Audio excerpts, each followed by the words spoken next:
कल में सब इंजीनियर सिविल और सब इंजीनियर इलेक्ट्रॉनिक्स एंड मैकेनिकल का ऑनलाइन एप्लीकेशन फॉर्म चालू हो चुका है, जो है सीजी व्यापम का। अभी तक जिन्होंने अपना एप्लीकेशन फॉर्म फिल नहीं किया तो जल्द से जल्द इसे फिल कर ले। और साथ ही यहाँ अभी तक जिन्होंने भी सीजी व्यापम में अपना प्रोफाइल अपडेट नहीं किया, जैसे फोटो सिग्नेचर या फिर आपका मेल आईडी, तो जल्द से जल्द इसे अपडेट कर ले। अगर आप अपडेट नहीं करते हैं तो आप यहाँ पर फॉर्म फिल नहीं कर पाएंगे। पहले आपको प्रोफाइल यहाँ पर अपडेट करना होगा। अब यहाँ पर ये निःशुल्क यहाँ पर फॉर्म फिल नहीं होगा। अब इसके चार्जेस आपको पे करने होंगे। तो कितने चार्जेस यहाँ पर आपको पे करने होंगे ऑनलाइन, देंगे पूरी जानकारी इस वीडियो में, तो इस वीडियो को एंड तक जरूर देखें। तो चलिए फिर स्टार्ट करते हैं फॉर्म फिलिंग।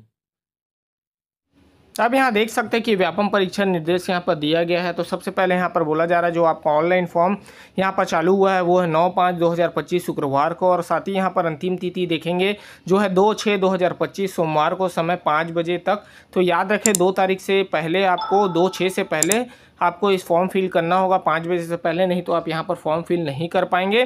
साथ ही यहाँ पर मान लीजिए आपने फॉर्म फिल कर लिया है और उस पर कुछ गलती है, तो यहाँ पर उसके लिए भी समय दिया गया है कि 3/6/2025 से 5/6/2025 यहाँ पर 3 दिन दिया गया है। समय 5 बजे से पहले आपको उसे करेक्शन करना होगा। अगर आप इस समय छोड़ते हैं तो यहाँ पर आप उसे करेक्शन नहीं कर पाएंगे, ये चीज़ का ध्यान रखेंगे।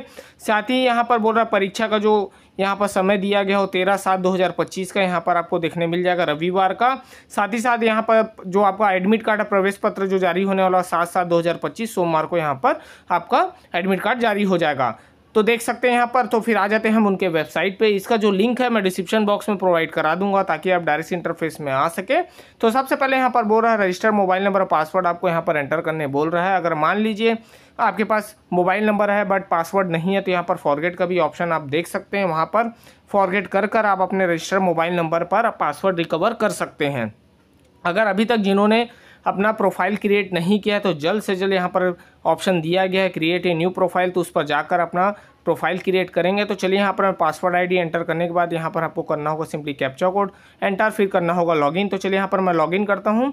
जैसे हम लॉगिन करेंगे तो कुछ डैशबोर्ड आपको ऐसा देखने मिलेगा। साथ ही यहाँ पर एग्जाम नेम के जस्ट नीचे ही आप यहाँ पर देखेंगे सब इंजीनियर सिविल, सब इंजीनियर इलेक्ट्रिकल एंड मैकेनिकल का यहाँ पर फॉर्म आपको देखने मिलेगा, जिसका लास्ट डेट यहाँ पर होने वाला है 2 जून 2025 समय के 5 बजे। तो 5 बजे से पहले फॉर्म को फिल कर लेंगे, नहीं तो यहाँ पर ये फॉर्म आप फिल नहीं कर पाएंगे। तो इस चीज़ का ध्यान रखेंगे कि इसका लास्ट डेट क्या होने वाला। तो सिंपली अब हमें इसे फिल करना है, अप्लाई करना है। तो यहाँ पर एक्शन में देख सकते हैं कि यहाँ पर अप्लाई का ऑप्शन दिया गया है।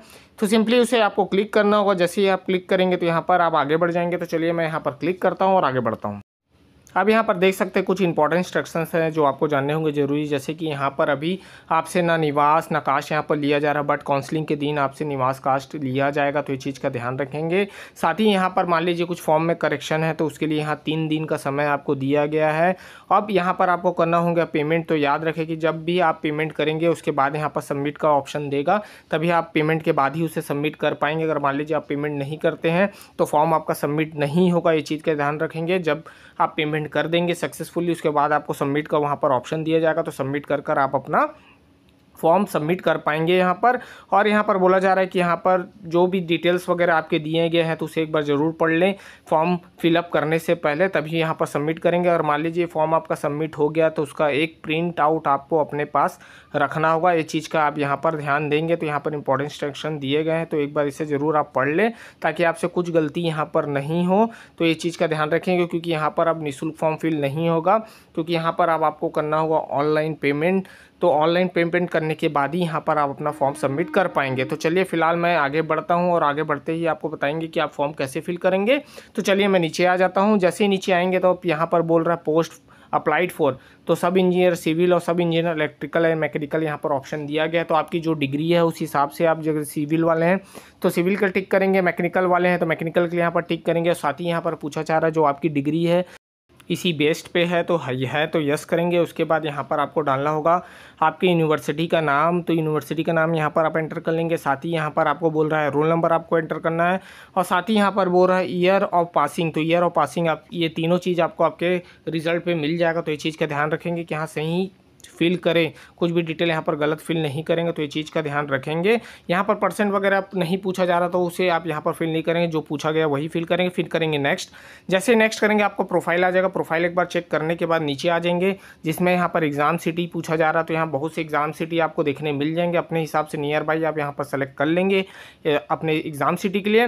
फिर जैसे हम नीचे आएंगे तो यहाँ डिक्लेरेशन पूछा जा रहा है, तो डिक्लेरेशन में आपको करना होगा आई एग्रीड करने के बाद यहाँ पर सिंपली आपको कैप्चा कोड एंटर करना है। तो याद रखें, अगर कैप्चा कोड समझ में नहीं आता तो यहाँ पर रिफ्रेश भी आप कर सकते हैं। रिफ्रेश करने के बाद यहाँ पर नेक्स्ट का बटन दिया गया है। जैसे ही आप यहाँ पर नेक्स्ट करेंगे तो आपको आगे पेमेंट करना होगा। तो कितना पे करना है, तो चलिए यहाँ पर मैं नेक्स्ट करता हूँ। जैसे हम यहाँ पर नेक्स्ट करेंगे तो यहाँ पर देखेंगे कि कुछ इंस्ट्रक्शंस आ गए कि बोल रहा है कि केयरफुली आप फॉर्म फिल करें और सबमिट करने से पहले एक बार क्रॉस चेक जरूर कर लें, नहीं तो यहाँ पर आप करेक्शन अभी नहीं कर पाएंगे। जब विंडो खुलेगा करेक्शन का तभी आप वहाँ पर करेक्शन कर पाएंगे। तो ये चीज़ का ध्यान रखें कि तभी यहाँ पर ओके करें, नहीं तो अभी भी आपके पास समय है। पेमेंट करने से पहले आप इसे एडिट कर सकते हैं। तो फिलहाल मैं यहाँ पर ओके करता हूँ। फिर यहाँ पर कन्फर्म में प्रोसीड करेंगे। अगर एडिट करना चाहे तो एडिट का भी ऑप्शन यहाँ पर दिया गया है। तो फिलहाल हमें कंफर्म करना है क्योंकि हमने फिल कर लिया है। तो यहाँ पर जैसे ही फिल करेंगे तो आप देखेंगे यहाँ पर जो एग्ज़ाम का नाम है, एप्लीकेशन नंबर, नाम वगैरह, ईमेल आईडी, मोबाइल नंबर आप चेक कर लेंगे। जो यहाँ अब यहाँ पर देख सकते हैं कि आपका पेमेंट करने बोल रहा है, तो यहाँ पर अमाउंट दिया गया। साथ ही यहाँ पर पेमेंट टाइप भी आपको यहाँ बोला गया, तो उसको चेक बॉक्स आप करना होगा क्योंकि ये गेटवे है। बिना गेटवे के आप यहाँ पर पेमेंट नहीं कर पाएंगे। तो ये चीज़ का ध्यान रखेंगे और एक बार अमाउंट जरूर चेक कर ले कि कितना यहाँ पर आपको ऑनलाइन पेमेंट करना है। और साथ ही यहाँ पर नाम वगैरह अगर दिक्कत है तो उसे ज़रूर चेंज करें। तो फिलहाल यहाँ पे नाउ पर आपको क्लिक करना होगा ताकि आप यहाँ पर आगे बढ़ सके। तो चलिए यहाँ पर पे नाउ पे करता हूँ। तो यहाँ पर कन्फर्म पेमेंट करना होगा फिर से, ताकि आप पेमेंट मोड में जा सके। तो यहाँ पर चलिए मैं कन्फर्म पेमेंट कर लेता हूँ। तो एक बार और चेक कर लेंगे पेमेंट करने से पहले कुछ गलती तो नहीं है। अगर पेमेंट कर लेंगे तो यहाँ पर आपको दिक्कत हो सकती है, यहाँ पर आप चेंजेस नहीं कर पाएंगे, फिर आपको वैसे ही सबमिट करना होगा। तो चलिए यहाँ फिलहाल मैं प्रोसीड करता हूँ। तो जैसे ही प्रोसीड करूँगा तो credit card, debit card, net banking, UPI, QR code भी आप यहाँ से जनरेट कर सकते हैं ताकि आप कोई भी पेमेंट ऐप से इसे ओपन कर पे कर पाएंगे। तो ये चीज़ का ध्यान रखेंगे। तो फिलहाल UPI अगर आप यूज़ करते हैं तो वहाँ पर UPI ID आपको कोई भी पेमेंट ऐप हो, चाहे फ़ोनपे हो, जीपे हो, तो उसे ओपन करेंगे। वहाँ आपको आपकी UPI ID अगर आपको पता नहीं तो वहाँ से चेक करने के बाद ही आप इसे फिल करेंगे। ये चीज़ का ध्यान रखेंगे। तो चलिए फिलहाल मेरे पास UPI ID है तो मैं UPI से ही पे करूँगा। और यहाँ पर देखेंगे कुछ एक्स्ट्रा चार्जेस हैं तो उसे भी आप एक बार चेक कर लेंगे कितना चार्जेस आपको यहाँ पर लगने वाले हैं। तो उसके बाद ही UPI ID डालकर मैं इसे पेमेंट करूँगा। तो चलिए मैं इसे पेमेंट कर लेता हूँ और सबमिट कर लेते हैं। देखिए मैंने सबमिट कर लिया है। पेमेंट करने के बाद तो वैसे ही आप जैसे ही पेमेंट करेंगे तो सबमिट का ऑप्शन आ जाएगा, तो उसे सबमिट करेंगे। अब फॉर्म कैसे देखेंगे, तो अपने डैशबोर्ड में आने के बाद अप्लाइड में आपको यहाँ पर जाना होगा, अप्लाइड एग्जाम पर। आप देखेंगे यहाँ पर क्रॉस चेक जरूर करें कि आपका फॉर्म सही से सबमिट हुआ है कि नहीं। अगर मान लीजिए यहाँ पर आपका एग्ज़ाम अप्लाइड में नहीं दिखाता तो मतलब आपने सक्सेसफुली अपना एग्ज़ाम सबमिट नहीं किया है, मतलब एग्ज़ाम के लिए आपने फॉर्म सबमिट नहीं किया। इस चीज़ का ध्यान रखें क्योंकि यहाँ पर आपका एप्लीकेशन नंबर जनरेट होना ज़रूरी है और यहाँ पर एग्ज़ाम नाम जो भी है आपका यहाँ पर शो करेगा। ये चीज़ का ध्यान रखें। अगर मान लीजिए नहीं है तो दोबारा आप इसे जरूर सबमिट करें और पेमेंट ध्यानपूर्वक यहाँ पर करेंगे। तो चलिए यहाँ पर मैं प्रिंट पर ऑप्शन दिया गया तो प्रिंट कर लेता हूँ मैं अपना फॉर्म। जैसे ही हम प्रिंट पर आएंगे तो देखेंगे कि आपका फॉर्म यहाँ पर जनरेट हो चुका है। और याद रखें अगर मोबाइल यूज़र हैं तो अगर आप पेमेंट करते हैं तो आप ज़रूर अपने लैपटॉप वगैरह या PC से करें ताकि यहाँ पर पेमेंट आपका रोटेट हो सके। क्योंकि मोबाइल वगैरह से करते हैं तो वहाँ पर कुछ इंस्ट्रक्शंस या कुछ ऐसा चीज़ें यहाँ पर रीलोड नहीं हो पाती, इसलिए वो फेल्ड हो जाता है। ये चीज़ का ध्यान रखेंगे। तो हो सके तो लैपटॉप वगैरह PC से कर ले। अगर नहीं है तो कोई भी नियरेस्ट चॉइस सेंटर में जाकर आप इसे पेमेंट भी कर सकते हैं, कोई दिक्कत नहीं है। तो ये चीज़ का ध्यान रखेंगे पेमेंट करते समय। तो चलिए फिर मैं ऐसी इंटरेस्टिंग वीडियो बनाते रहूँगा। मिलता हूँ नेक्स्ट वीडियो के साथ। Thank you.